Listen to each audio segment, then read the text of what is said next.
We are officially live, everyone. Hello. Hello, beautiful panelists. Thank you for being here. Thanks for being our moderator.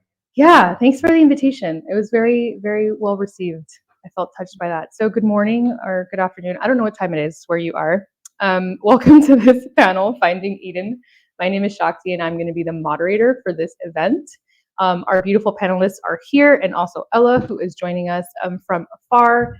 And so before we get started, I think it would be nice for everybody to kind of get to know who's on the panel a little bit and why we decided to put this event together. I was invited to moderate this panel, so the panel was not my birth child, but I found it really moving that you all invited me to be part of the panel because for those of you that don't know me and are brand new to my world, I am a minister and have been a minister for many, many years, an interfaith minister.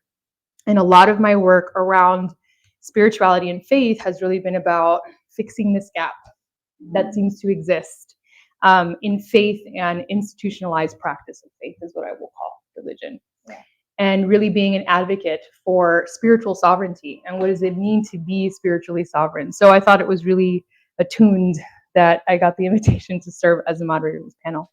So I would like to go ahead and introduce all of our guests. I will go ahead and start with Ella, who is joining us virtually. If you could please share your name, the name of your company, if your company has a different name than your own, and what brought you to this panel to participate in this panel. Thank you. So my name is Ella Dawn. My business is just I Am Ella Dawn. And I am a spiritual mindset coach and healer, but I maintain a Christ-based faith. So what really brought me here was I was raised in a super strict church. I had a lot of religious trauma. And after diving into all of the things, New Age, Wiccan, the occult, I found my way back intimately to Christ. And I find there is such a gap, as you mentioned, between the trauma and the distillation of our power that religion has imposed upon us. And then it's very possible to have a Christ-based faith without having to follow religion and follow the religious structures and to really embody our divinity and the divinity of God and reclaim our power and our love and our joy in God. And so that's my mission. And that's why I'm so excited to be here sharing the truth on this gap. So thank you. Thank you. Yes. Beautiful. Thank you so much. Hi, Katie. Hi. Here's a microphone right there for you. Thank you. Please tell us about who you are. What brought you here. My name's Katie Dickinson. I am the author of the book, Remember Who the Fuck You Are, and I am starting a school March 24th, 2024, my birthday, my 35th birthday, and I'm a biomedical engineer, amongst other things. So why am I here? Well, I'm here because of Caitlin, actually. She's the one who I think asked all of us. It started with her. And I went onto her podcast and she had read my book and recognized that we had a very similar upbringing in the church. And I started off in a Catholic church and then transferred to non-denominational when I was in middle school. And the first time I actually got caught smoking weed was the day that my parents grounded me and made me go to church. And I was only allowed to hang out with church people. So I was like, well, if I can only have these friends, I'm going to dive in 100%. So I dove in and became one of the leaders in my youth group, which is over 700 people. We'll get into this deeper, I know, but ended up leaving that for specific reasons and then came back to the church in 2016 while I was going through a big breakup. I even got rebaptized. And I found the same problems in the church then that I found when I was in high school, and I left again for the same reasons. So I'm here because I think that this is super healing. And like Ella was saying, I've always believed in the intersection of believing in a higher power and not having to be part of an organized religion, or institution that kind of ruins how beautiful spirituality can be. I'm Caitlin Curran. I am the founder of Curran Compass Coaching. And I had this idea actually because of one of your posts on Facebook where I realized we all had some sort of experience with religion that had led to trauma. I personally grew up in a Christian home because of my mother, and also was very active in the church. I actually taught my own Sunday school when I was 9. Loved the Bible, loved reading verses, until my mother started using religion to justify my abuse in the home, and still does to this day. So I wanted to have the conversation to show that we are spiritual beings, and that people can use anything to justify what they're doing to you. But religion in and of itself doesn't have to be this negative thing. And unity. There's so many different kinds of religions that we can love each other no matter what we believe in. So that's really why I wanted to start talking about it. It's not very talked about, so that's why I'm here. Thank you for creating it. This is your baby. Thank you for creating it. Until last night. Good morning, everybody online. Hello, Ashley, Pamela, Crystal, welcome. Yeah, welcome everybody. Thanks for joining us today. I'm Allison Nixon. What do I say? Do you have the name of your company? What brought you to this panel? I came to the panel through a conversation on Facebook where Caitlin was just talking about, we all had this common thread and we were like, let's do something with it. If we have to have this conversation, let's put it out there for other people to have as well. Yeah. So I've been cleaning houses for several years. It's Nixon Janitorial. That has shaped me greatly in finding my power and who I am and what I can offer the world and how I can serve people. While having that business, I was also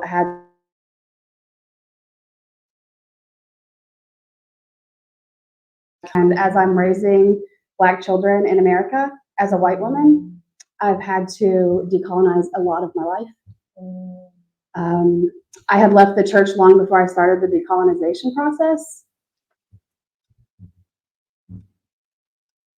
but it highlighted so many things that I didn't even know were wrapped up in the indoctrination that I had as a kid. And things still come up. Somebody asked me about the color wheel this morning, and that was part of my etiquette training at 12 years old. Wow. That went through the church. Wow. Our church was not very big, but we were going to.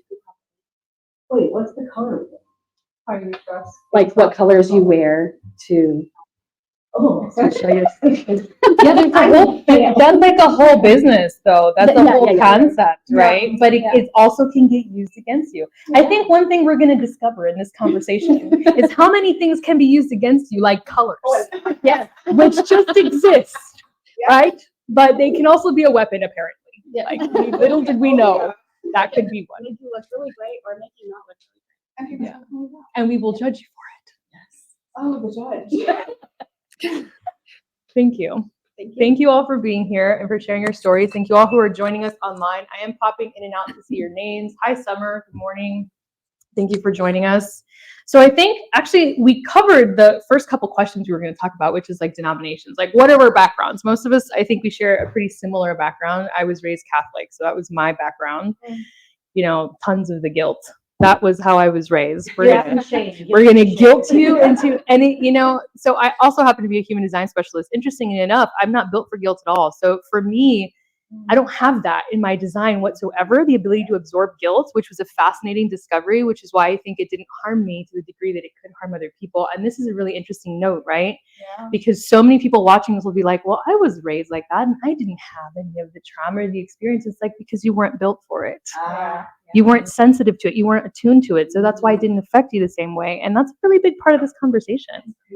Yeah. Yeah. As I was looking over the questions that we were going to go over today, there is one that talks about how it impacted me, but like I always knew myself.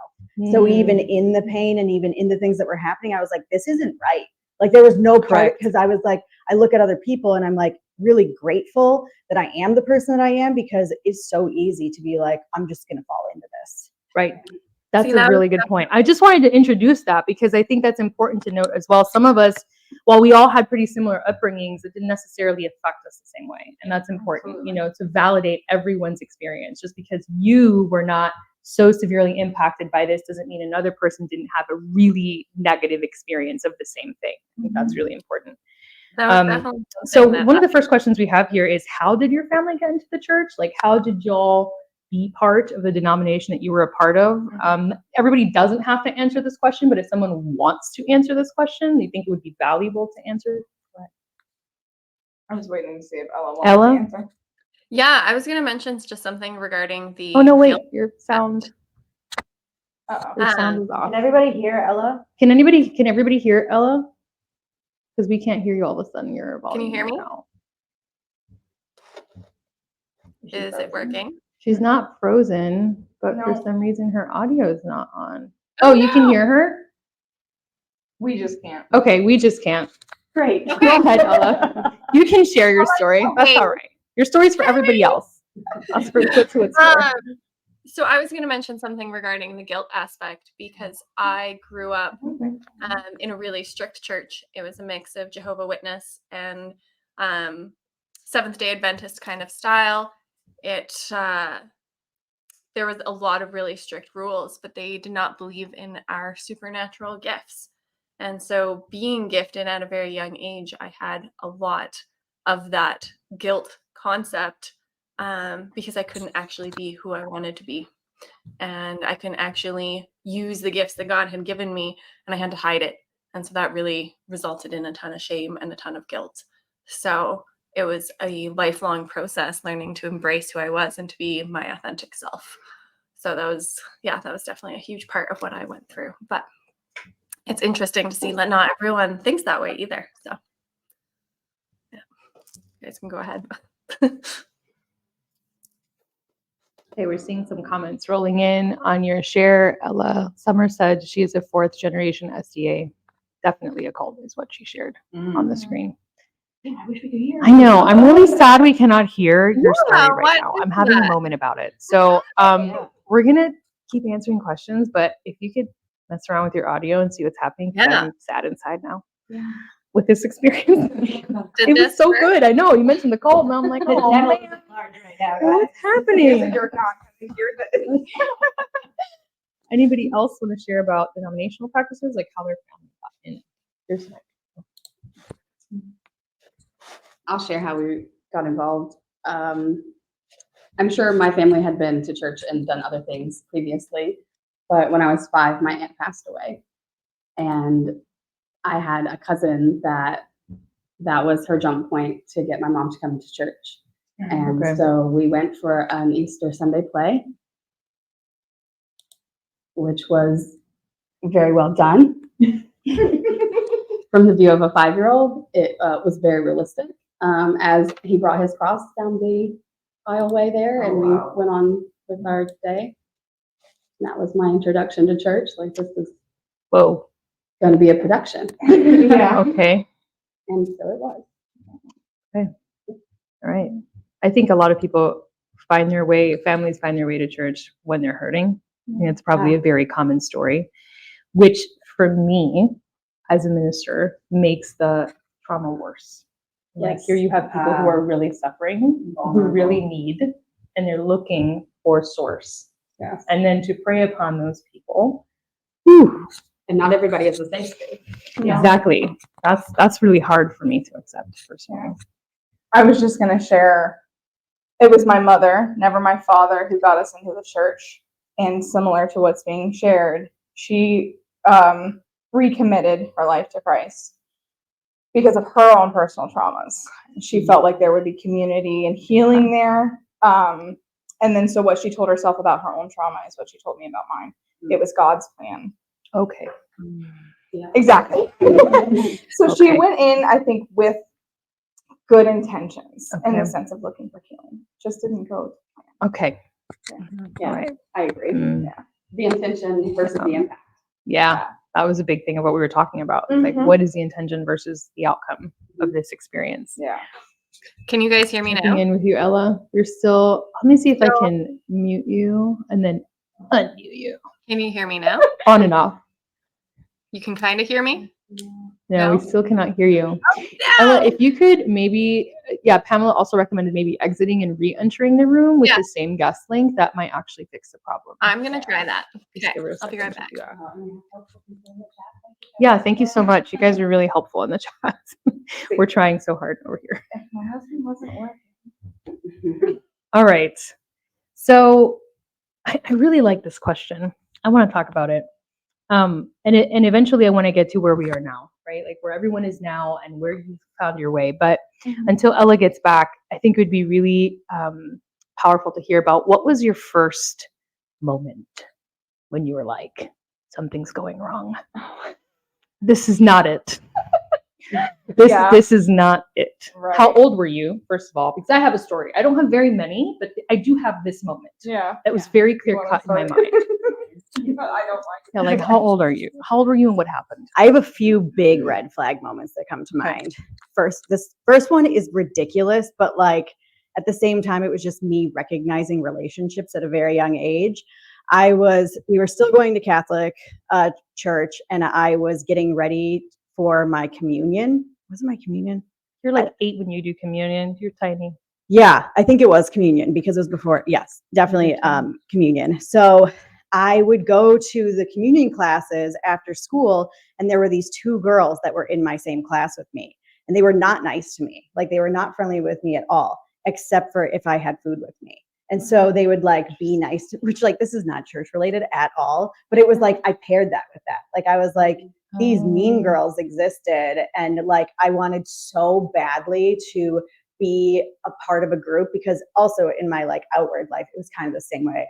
I like always felt like an outcast, so I was just like, I guess. And I'll never forget this. I had McDonald's one day, and if you know me, like even to this day, me sharing food, but especially if I'm willing to get McDonald's, is like no. But that's how bad I wanted to belong. And I just, because it always ended up for me being the hypocrites in the church. You know, like I always felt like the messages were really good, but the way that they were executed was complete bullshit. And so then the next one was when we went to the non-denominational church, because that was a big show. Every week there was like actors, actresses, there was a whole thing that went on, there was music, there was a whole band. And so like I really got into that. And then it was 700 kids, so like every week they were giving away Xboxes and everyone got free pizza, and it was like this whole spectacle that was not like, and I was part of this like teenage leadership group that was supposed to be so strong in their faith that they were capable of like reaching out to others. So like it was like my job to actually like get to know new people coming and like make relationships with them. And I noticed every time I would do that, these people would tell me that they were like, I've been here before, these people don't remember me, this place is cliquey, no one cares about my feelings. And so I noticed this pattern of this like false, we care about you, we want you to be here. And I saw that in people, because I was part of that cliquey group, kind of, because I was in leadership, but I also felt like an outcast. So I wanted to help people feel loved, and I wanted to bring them in. But then listening to them, I'm like, you know what, that is bullshit. And then my youth pastor used me as an example, and that was the final straw. He'd be like, and that was when I would learn these things, like, well, I know you can handle it, or like, just say, like, nothing like sexually abusive, nothing like that ever happened to me, but it was very much emotionally abusive, like taking things out on me because I was the outspoken one.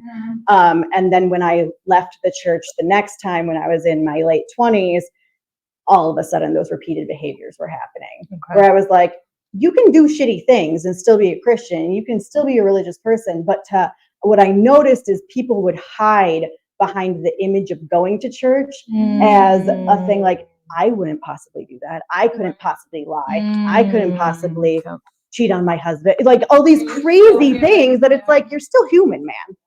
We're all human, and if you were just more honest. So my whole thing laid in the honesty of relationships. 100%. Hi, You guys- Ella. Welcome back. Yes, we can. She's back. You're back. Yay, we're so glad. I'm glad that worked. Amazing. Yes. Okay. Sorry, that was long-winded. Oh, you're good. My aha moment of like something is wrong here was probably when I was like, I want to say 11 or 12, definitely at the start of puberty. In Christianity in general, but especially my mother was very purity culture focused. Okay. And had bought me a purity ring. And there was the whole women are subservient.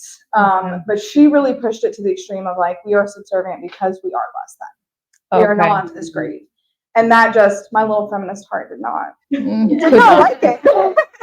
And I love having a servant's heart and doing things for people, but not because I am less than them. I do it because it brings me joy and I love people. Yeah.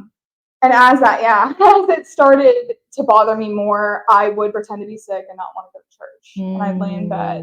And so it started becoming an issue of like, the devil is pulling you away. He's giving you these thoughts so you won't go and hear what you need to hear. And it just kept escalating to I developed quicker and more noticeably than my older sister. I was shamed for it. I had to cover more than she did. And so there were just holes in what pure even really means. Because even if I'm, say, larger chested, if she's still wearing a shirt that goes to here, it's not modest, right? And so there were just a lot of like, this doesn't sit right, that doesn't sit right, but really around how women are viewed and where their worth is instilled. For me personally, vulnerable moment. I was already not pure by the time I was 12 because of molestation and sexual abuse. So I felt like a faker pretending and trying to even harder psychologically. Right. Trying to share that with her was like, well, if you wear the ring, the purity ring, and you're married to Jesus, let's not unpack that. Wow. Then you can be reclaimed.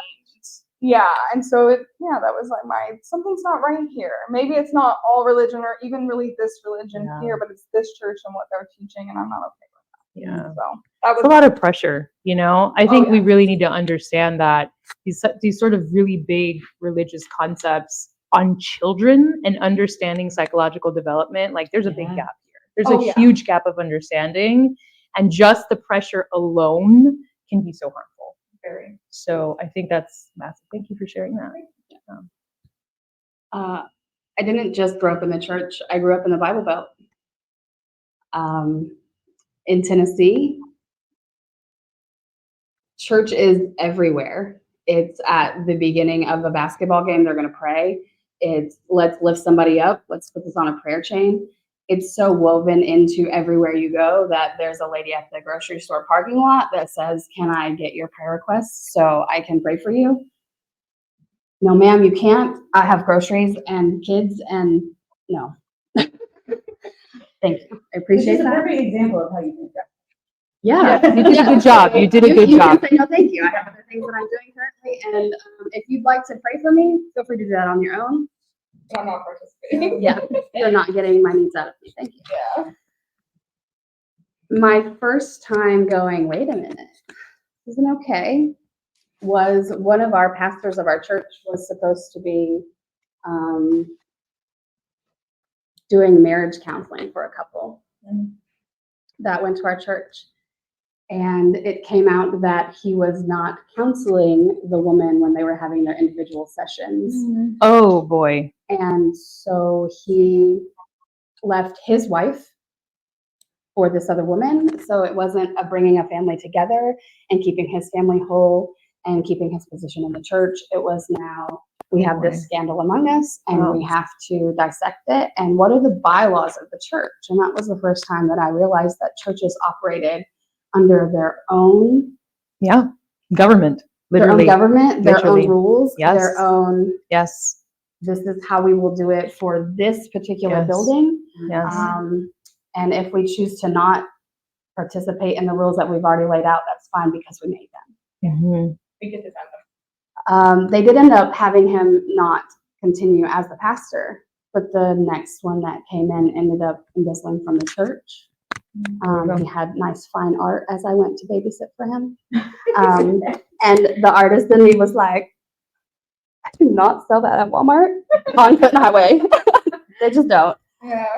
I was young enough to know that I didn't know price tags and bank accounts and what he was doing, but that was a red flag. So there were several things that were not adding up while simultaneously 12, 13, they're doing the purity thing. And that was huge because it was everybody in school had a ring. I had to find a ring.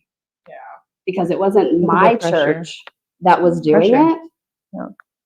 but everybody at school did it. Mm. Everybody that met around the flagpole on Friday morning, because we are the Christian youth group, that's what we needed to have on our finger. Mm. And so what happened to me with that community mindset of everybody needs to have this purity and your father needs to give you this ring.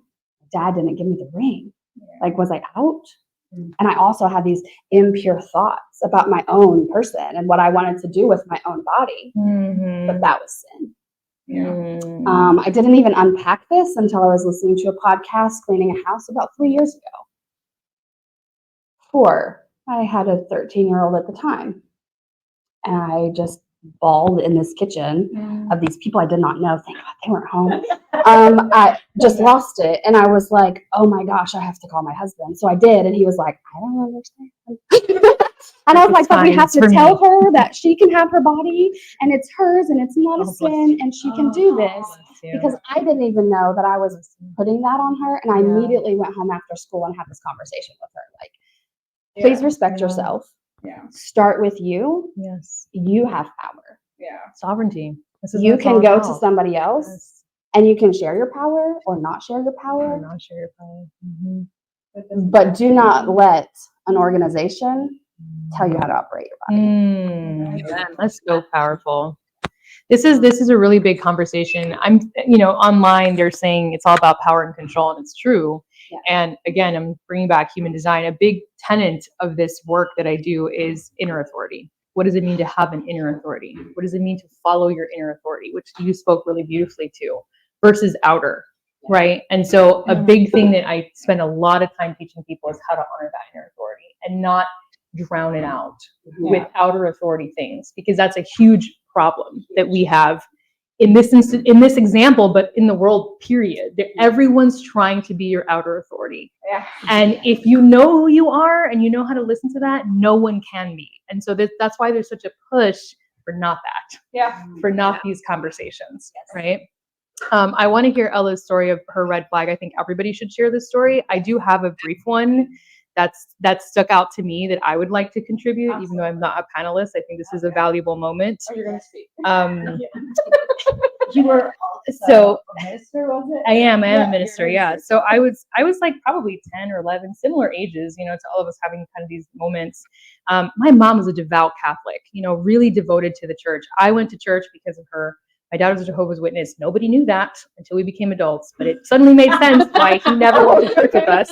It was really evident then. I was like, I was like, oh, okay, that makes more sense. But my mom was a devout Catholic, so we all, Sunday, the whole thing. When my parents got separated, I was about 10 or 11. I go to church with my mom. At this point, it's just me and my mom, and we're sitting in the pews, and it's time for, what's that called? Consecration, whatever. I don't know what that word is. Body of Christ. Yes, it's time for communion. Right. I don't really know. I don't remember. I've checked it out because that's how this experience went for me. The best part of church. The food part. So it's time for that, and my mom would always stand up and go do this thing. And after I had communion, of course, I did it when I was like 8. I would go with her, but like reluctantly, and sometimes I would sit it out. It was very hit or miss. So, it comes to our pew line and we're all getting ready to get up, and I get up, my mom's not getting up. And I'm like, why are you not getting up, Mom? This is your thing. Why are you not getting up? And she has this look on her face. I'm getting emotional talking about this. She has this look on her face and she's like checked out, like not really there. And I'm like, what's going on? She goes, I can't. And I go, what? Why can't you? This is like your thing. We're here because you. Yeah. And she's like, because your dad and I are not married anymore.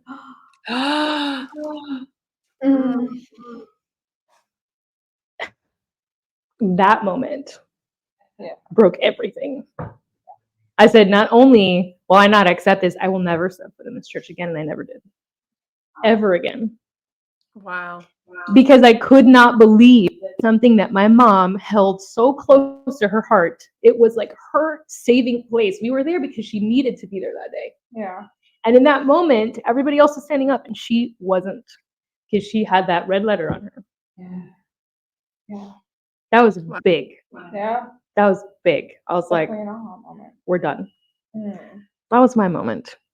Ella, I would love to hear yours. Yeah. Can you guys still hear me? Yes. Amazing. So yeah, as I had mentioned earlier, I grew up in a really strict church, and it completely dismissed our spiritual gifts. But when I was a kid, I could see things, I could hear things. I had, this potent healing ability before I even knew what Reiki was or anything like that.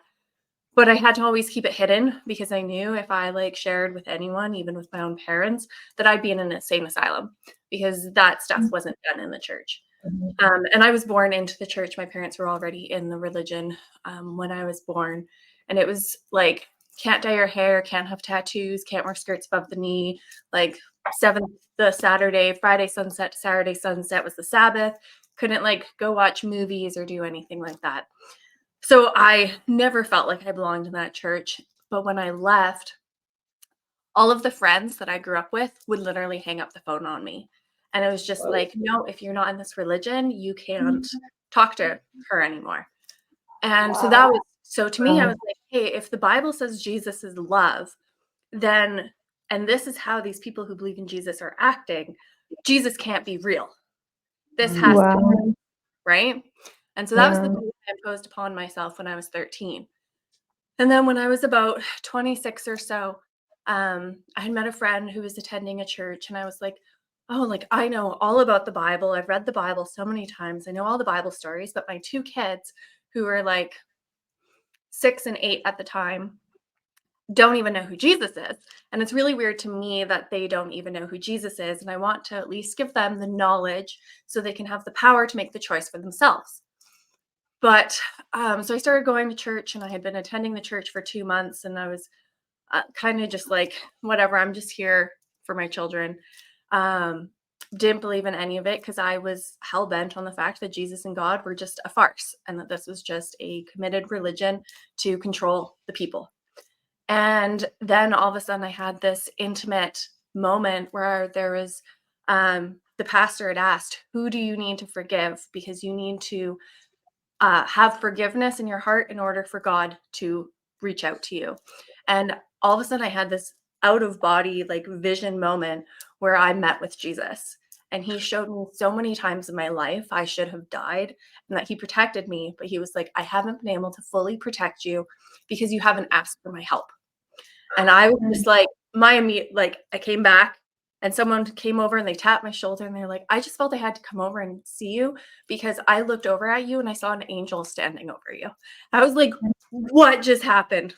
I thought I was going crazy and now someone else saw this and Jesus is real? What does this mean? Why am I able to do all these things if Jesus is real? What the hell is happening? So then that's when I dove into the Bible. I took systematic theology. I read the Bible 3 more times. And I was realizing at this point, as I was diving in, I stopped doing Reiki. I decided to be pure and not have sex and all of this stuff because I wanted to devote myself fully to this until at least I knew what the hell this was. And as I was doing that, I realized that there was so much wisdom and so much power and so much love in the Bible that churches weren't even talking about. Because if they talked about it, we'd be so powerful, they wouldn't be able to control us. And that was the whole mission of the church, was to control the people. Christ was controlled by the church. It was the church. Yes, literally. And so I was like, oh my goodness, okay, I can claim my gifts again as long as I'm claiming my gifts under the power and authority of God and Jesus Christ.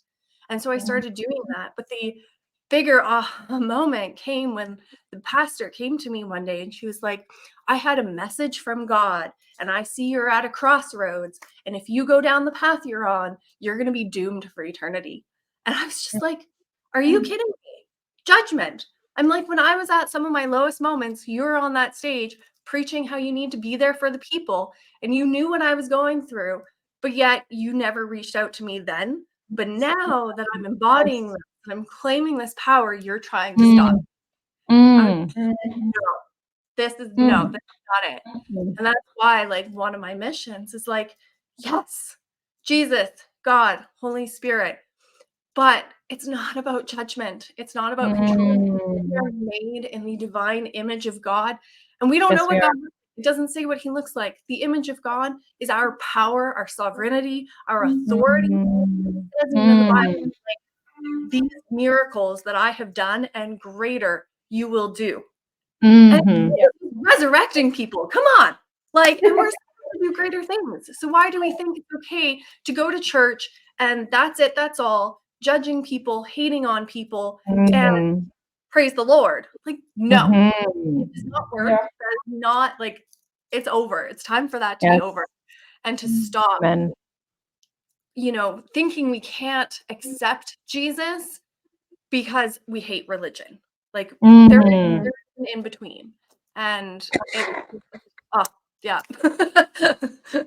Yes, thank you. So important. I think really valuable to note that I also have studied the Bible extensively. Obviously, that's important when you're in ministerial studies, but understanding that there was a literal council developed, the Council of Nicaea, where they sat down, a group of men sat down to decide which gospels we would keep and which we would not.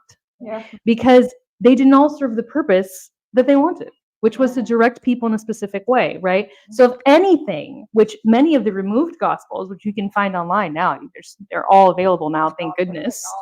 If you read those, there's so much language that has been removed intentionally to disempower us, to be able to be used over us. And I think it's really important to realize that when we're having this conversation, we're not coming for faith or for the Bible or for Jesus or for God at all. The reason we're having this conversation is because every single one of us on this panel has deep faith in our hearts. And we have walked this path of healing, and we understand that what we have been given was not the pure source of our faith. And we want to correct this conversation with this table. Yeah. Right? We want to set the record straight, and we want to be able to hold each other in the love that was the whole point of that doctrine and of the teachings of Christ and God, what we have received from source, so that we can live in harmony and stop polarizing each other and stop creating this distress. Yeah. Right? That's the Ultimately, whole we're not point. supposed to judge each other. Like, that's the biggest thing. Don't judge each other. Like, just love each other. That's all we're supposed to do. I think one of the biggest, most beautiful moments of my life was when I went back to the church in 2016, but was leaving it. And I had a therapist at the time, and I was just talking with her about it because she was Christian too. And I was like, what is wrong with all these? I was just, talking about all this. And I was like, because she believed the same way that I did. And one of the most beautiful things that she said to me was, you can find more God in people who aren't in the church than people who are, and in people who don't believe in God. Yeah. And in that moment, which was actually it was a really huge turnaround, because it opened up a conversation with my mom, because my sister married a Hindi man. And at first my mom was like, I cannot go to the wedding. And I was like, and when this conversation first came up, I was like, my sister obviously was very upset, but that happened at the exact same time. And so I was able to explain that to my mom. And I'm like, you going to a wedding from a different religion or a different faith does not take away God from the situation. Or your faith. Or your faith. And the other thing is, when people say something I've always hated, and something even it clicked with me when I was a kid, and I'd always hear this exact word, and I'm like, this doesn't fit, is when people would say, well, your God and my God. And I'm like, when you say, unless you believe in multiple gods, when you say your God or my God and the difference between them, you're negating the fact that God exists or that universe exists, because the point of God is that there's one almighty God. And so to even say that the difference is not in the different gods that we believe in, it's the ways that we believe in God. And so important. I feel like that ruins our ability to come together, because people are so adamant about being right about what God is, as opposed to experiencing. Just experiencing together. It would change everything. But see, most of us don't even know the difference between experiencing and thinking, right? And that's another conversation. Yeah. Right? I almost lost it. Go ahead. That people don't understand their belief system. Yeah. Versus their morals. That's a big thing that I wrote about. Because a lot of people have had to step away from a church or a division of religion or their family because they've been shunned from the religion and the family. And then they're standing there going, all of my beliefs about how I am a person and how I move through the world is all woven into that religion. Yes. Yeah. And what do I believe as a person? Yes. And when you say, what do I believe as a person who is my God, who is there for me? That gives you the power. That gives you the control. That gives you the opportunity to really evaluate every aspect of it. And even when you've gone through and you've healed and you've done that, you'll have people ask you about the color wheel and you're like, another shadow. But my girl says, I will wheel it. Like that intuition, like you have to listen to yourself. Inner authority, friends. Inner I wanted to authority. piggyback back really quick off part of what you were talking about, how your mom wasn't even going to go. So I'm going to try not to get emotional here. I got married back in November. And from teenage years, I had explored Wiccan. I don't conform to one religion or another. I'm spiritual. But me and my husband do practice more pagan, Wiccan kind of practices. And out of the big soft heart I have, I wanted my sister to stand with me. And she had a condition that no part of my wedding have anything pagan in it. Because she wouldn't even be present, but she certainly couldn't stand with me.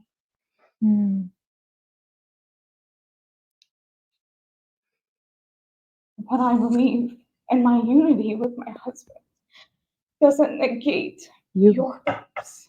Yes. She wasn't there at all, and neither was mine. And I'm better for it. But when you said that, I was like, oh, I felt that. Because how can your religion preaches love and not standing with your sister as she commits her life to someone because of hullabaloo. It's just like, how can you do that? That's not love. Or even to say, I'm not even going to attend, much less stand with you if you jump over a broom. Like, who cares? It doesn't mean anything to you and what you believe in. That's not love. So when you said that, I was like, I've got to piggyback off of this, because I think people, by being present, that they are somehow condoning or agreeing with someone who's different. Yeah. No, because this brings up such a big point, is that like, this is something that I write about specifically in my book. And it's that, and to piggyback off of what Ella was saying too, is that it's so wild to me how we are taught about Jesus and how beautiful and how wonderful this man was, and recognizing, like I call it in the book, in my book, I'm like, we don't recognize and we don't talk about, and the church talks about it, but it doesn't hone in on the fact of how much like Jesus was part of like the wildebeests of the world, and like the people that like no one wants to be around, and the sex workers and the drug addicts and the alcoholics. And it's like, instead of ever coming to people who we see that are broken, or maybe they're not broken, that's just what they choose to do for a living. Like, I don't know, the stuff, it's like we have chosen to other them and to not give them love, when the like basic form of Jesus's teachings is to show everyone love. And so in that moment, if she chose to do what Jesus would have taught, it would have been to come and love you and stand by your side. Yes. That's so important. The crazy thing is too, so much of Christian traditions, Christmas, Easter, like, hello, goddess of They're all Stara, pagan. They're all pagan. The Christmas tree. Like, why we have a fir tree in here? What's it? Why are we celebrating Yule? It looks real familiar, but I feel you though on that trauma though, because so a month and a half ago, I just left my husband. He was extremely abusive and he was extremely alcoholic. And he started, despite all of this, he's narcissistic and had to, start going to church regularly again in order to prove that he was a good person, right? And that I was the one who was the terrible being. Right. And so the pastor who married us had the nerve to end up calling me and asking what happened.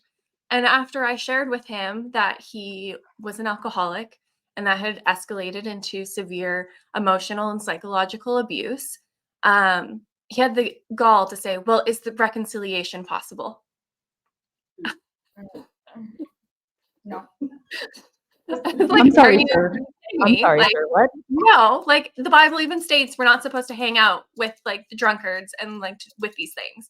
And you're saying that just because I married him, I need to subject myself to that. Like, no, no. Yeah, this is massive. Actually, thank you so much for sharing that, because one of the questions that I know we're almost at the hour, and I appreciate everybody who has hung out in all your comments. We are reading them and looking at them actively. Um, I want to talk about how we're healing from this, Yeah. because we've shared a lot about, the red flags, the things that have come up, the things that really stuck in our hearts as wounds around this. But I really would like to go around and quickly share, like, what are some of the things that you have done to really to heal this relationship with God, in your spirit, outside of an institution or an organization, so that anybody who's watching, who's on that journey right now, can be inspired by that. I would really appreciate that. You guys have No. no? Okay. Caitlin's gonna start. Sorry, I thought I heard you like you were thinking. My main focus has been in my healing journey, regardless of my beliefs, and a lot of that has been discovery. Actually diving into like the human design and things that I've always been curious about, but were told were evil. Of course. So finally finding myself, but in that path, loving, focusing on the love and the acceptance and the outreach. I am such a huge advocate for community. And so making sure that my community shows people of different religions or different beliefs, different walks of life, and making sure that they hear that I love you, not, despite this, Right. but I love you as Just a period, whole, yep. what you're in, what you believe in, regardless, like, come. So my healing journey has been showing love to everyone else I and love spreading that. that. I Yeah. love that. That's so magical. That's the way, isn't it? That's Yeah. the way we heal, for sure. For me, I would say I'm going to read this really quick just because it's going to be easier for me. But so I was put in therapy by second grade. No one else was, and my family was kind of like, if Katie gets fixed, then the rest of the family will be good. No pressure. And so, yeah, and back to what you were saying from the very beginning, though, it's like I'm so grateful that that didn't have the impact on me it might have on others, because I might not have ever gone to therapy again. Correct. Because I was forced into Christian Correct. therapy. Yeah. And Correct. so I think that it is so important for people to find therapists, and like that would be for anybody watching, if like you're on your healing journey, like that was the biggest thing for me, is fighting for a therapist that aligns with my beliefs and my values, and not just like settling on the first one that I get. The other part is that it's weird because it's almost like coming out of the closet and like, or finding out that you're autistic and unmasking, like you just learn more and more as life moves on. And for me, the biggest part of healing has been figuring out how to find joy and allowing myself to experience joy without guilt and shame, and doing whatever it is I can to work through that to thoroughly find joy and happiness in my life. Because I recognize so many levels that have not allowed me to be happy because of the way that I was raised. And yeah, I think that's it. But there was other things, but now I can't remember. So There's the mirror. Allison, Ella, anybody want to go go next? first? Ella? Do you want to go or do you want me to go? Go ahead. Okay. So the biggest piece for me was honestly forgiveness. It was like forgiving myself for the shame and everything that I had, forgiving myself for suppressing my truth for so long, and forgiving everyone else for holding those things against me, knowing that it wasn't necessarily their fault, that they literally didn't know any better, and just being able to release those chains that were keeping me back, right? Finding my freedom by offering forgiveness. And offering forgiveness to all parts of my soul across all timelines. Something I do in my energy healing work. And once I did that, then developing an intimate relationship with God, learning what does that look like for me? How does God speak to me? And how can I acknowledge what God is speaking, and then honoring my truth and not being afraid? And that's a continual process of walking through,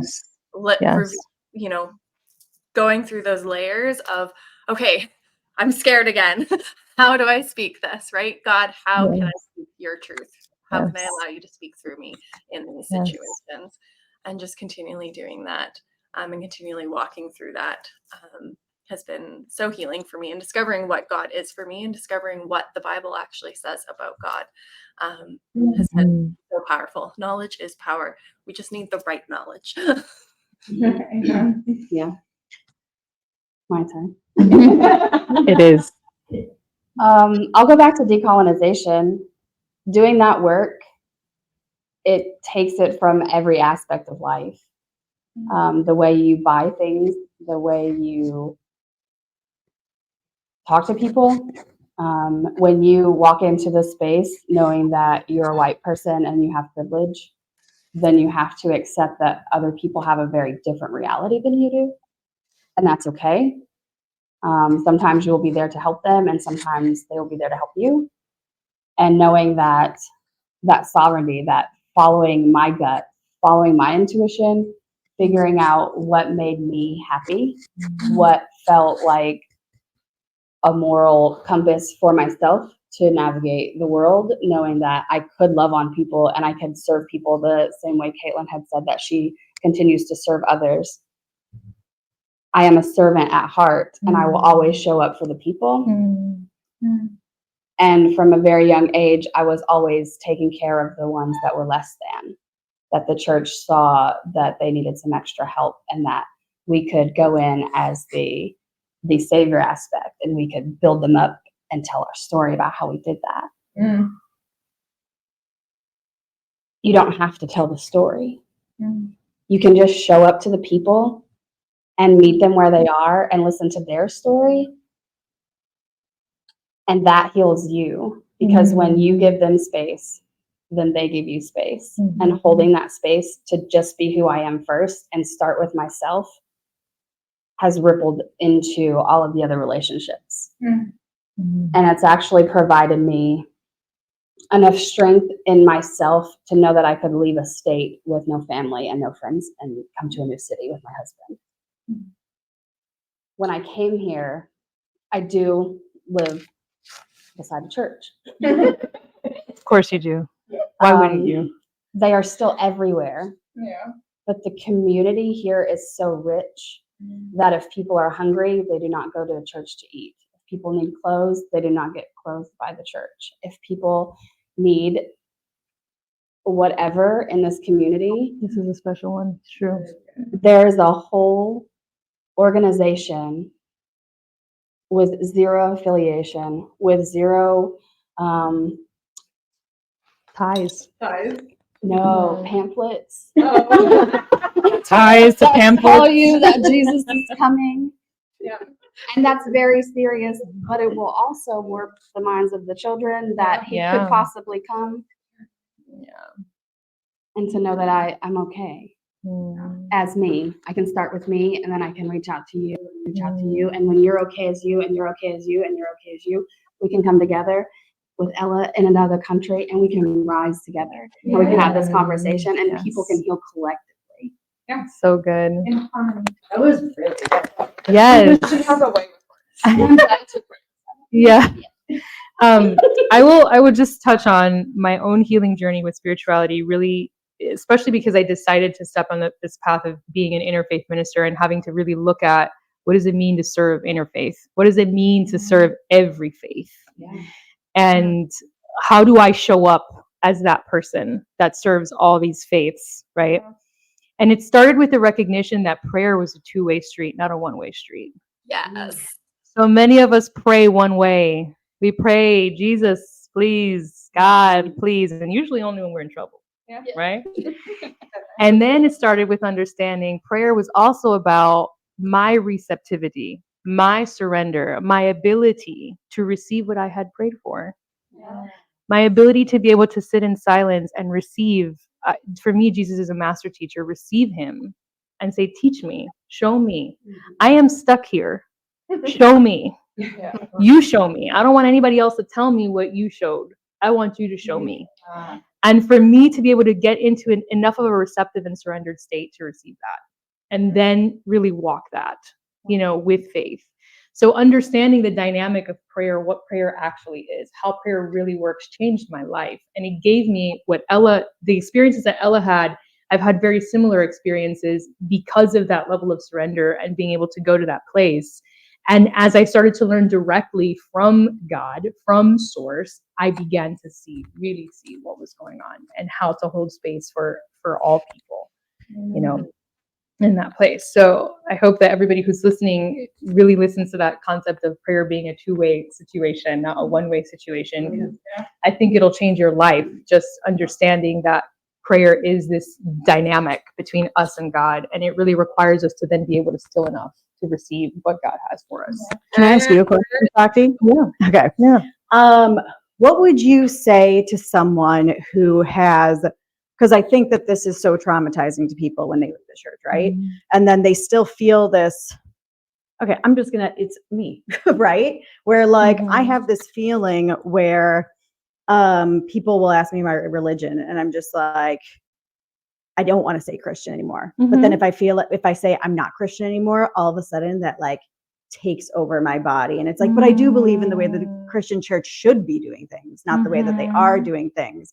And then it's like, even like hearing the word Jesus or using the word Jesus is like, can be triggering sometimes where it's like, I believe in the universe and I believe it because it's like, that feels safe. Yes. So like, I totally how understand. do we make the name Jesus feel safe again? Oh, I love this question. It's so deep. Mhm. So I'm also an EFT practitioner. You know that. Yeah. So interestingly enough, a lot of my clients are ex, high control religion members, and they come to me for emotional freedom technique to get out of a place of feeling frozen emotionally. And this that you've just named is one of the main things that we often have to work on, is how do I even say the name of Jesus or use the word God and not feel like I am doing something wrong because I'm no longer part of that religion. So can I even use that word? Do I even have access to that? What does it mean? So for me with them, it's been a lot of doing tapping work and really reprogramming the brain to not have a stress response to that word. And so when I get the stress response out of the system, then they can start using that word neutrally. And then they can start building on the meaning of that word, right? It's not like the EFT gives them new meaning. It just takes away the negative connotation, the negative imprint on the brain. And so then when they can start with like a sort of blank slate with that word and build upon it in whatever direction they want to build upon. That's what I do.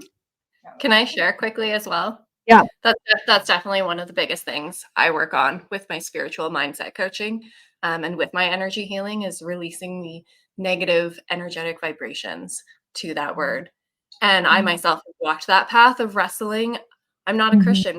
I don't go to church, but I do believe in Christ. So the term, having worked through my own stress response through that, now I call myself, I have a Christ-based faith because it's based on Christ, but it's not Christian because of what Christianity is. And it's a way of kind of opening that door. People are like, oh, you have a Christ-based, but it's not Christian. What is this? And it just starts giving them permission to witness and observe that, and then implementing those tools like EFT or I have a whole bunch of other tools in my arsenal that I use to help clients walk through that as well. So it's huge work though. So important. It is. So. It is. It's important work, I think. I think everybody listening to this, if you feel that you are ready to have a new relationship to your faith, do it. Do the work. Walk the walk. You will find so much more support, I think, than you imagine we have for this kind of it's like it's not reparenting, it's like, like re-spirit. Re-spiritizing. Yeah, it'll be a word and we will use it. Yes, it's who we were as our divine blueprint. It's who we were like born into, and so we just need to redivining and release that trauma. Redivining, y'all. Stop. Okay, too good, too good. Well, thank you all so much for being here. I was gonna say just one short thing. You can tell people that you have a relationship with Jesus and it's complicated. I'm in a relationship with Jesus, but it's complicated. I love that. All the time, be like, my relationship with God is my relationship with God. Yeah, and I think it's very important, especially with this conversation that we're having, is to let people know that the gray space in life is so vast. Yeah. It's so big. And religion is always black and white, black and white, black and white. And so you feel like I'm on or I'm off with Mhm. Christianity. You don't Mhm. have to say that. Mhm. And when you say it was your post that made this come together. It was you saying, this was my experience and this is a gray area. And all of us were like, oh, it's a gray area. Thank you. And I think that's very important, is to say, we have this gray space that we need to work in. And that's the perfect way to, if they want to ask you about that, you can get that Great. information. And then if they don't, they can go, maybe I have a complicated relationship with them as well. And Yeah. maybe they'll pop up later. It's true. Yeah. It's true. Mhm. So good. I've loved every minute of being here. This has been such a great experience. I know. I feel really touched right now. I just feel like so much God in this moment. I feel so much God because of this conversation. And thank you, every single one of you who have joined live. So grateful for your participation and your energy. We could feel it from here. We can feel your presence. We can feel your attention, and we are really grateful. So I would like to go around again and just everybody just say your name, so that if you want to say your name and maybe where someone can find you, if they want to connect with you more and hang out with you a little bit more. Ella, I'll start with you too. Yeah, so my name is Ella Dawn, and I'm on Instagram or Facebook. So Facebook is I am Ella Dawn, and Instagram is I.am Ella Dawn. And I also have a YouTube channel where I start revealing the supernatural truths in the Bible. So that's I am Ella Dawn as well. So there you go. I look Thank forward to you. connecting with everyone more. Awesome. I'm Allison Nixon, and you can find me on Facebook under that name. It's ALLYSON. M as in Mary, IXON. I hope to see you there. I'm Caitlin Curran. You can find me on Facebook under that name or on Instagram at Caitlin_K_Curran. Thank you. I am Katie Dickinson, and I'm Katie Dickinson on everything. And my website is katiedickinson.com. I will also send an email out to all of you who registered with this information as well. If you're like, oh my God, I didn't catch it, or there'll be a recording of this as well available to all of you and all of the contact information. My name is Shakti Rios. I was a facilitator for this panel. You can find me at Phoenix PHNX_Shakti on Instagram or PhoenixPHNXLegacy.com. That's my site. All right. Thank you so much, ladies. It's been a true pleasure. Thank you all. Till we meet Thank again. you.